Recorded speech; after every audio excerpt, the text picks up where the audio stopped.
রমজানের 1 মাস রোজা রাখার পরে পহেলা বৈশাখের নামে বেহায়াপনায় লিপ্ত হই, নাউজুবিল্লাহ। আমি তাদেরকে জিজ্ঞাসা করব, মঙ্গল শোভাযাত্রার মাধ্যমে আপনি কার কাছে চাইলেন? যারা গড মানে না তারাও মঙ্গল শোভাযাত্রা পালন করে সৃষ্টিকর্তার কাছে চায়। আরে ভাই, সৃষ্টিকর্তার কাছে যেহেতু চাইবেন, সৃষ্টিকর্তা যেমনে বলছে অমনেই চান। আপনি আমার কাছে টাকা চাইবেন, আমি যেমনে খুশি হই এমনে না চাইলে পাইবেন আল্লাহর কাছে।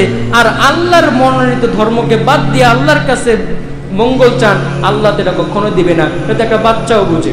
যদি আসি যে আপনি কেন কুরবানি নিয়ে এত কথা বলেন, আমাদের কুরবানি আসলে একদম মানুষের দরদ উতলে যায়।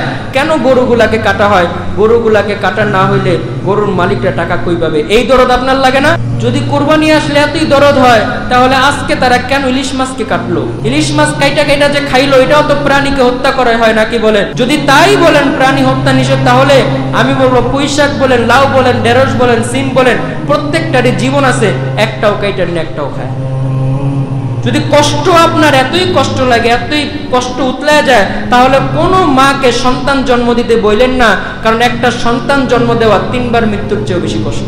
বাংলাদেশের মানুষ বাংলা মাসগুলোর নামই জানে না। দেশের নামে তো অপসংস্কৃতি আল্লাহ তাআলা বলে নাই। প্রত্যেকটা নবী রাসূল অপসংস্কৃতির বিরুদ্ধে সারাটা জীবন সংগ্রাম করে গেছে।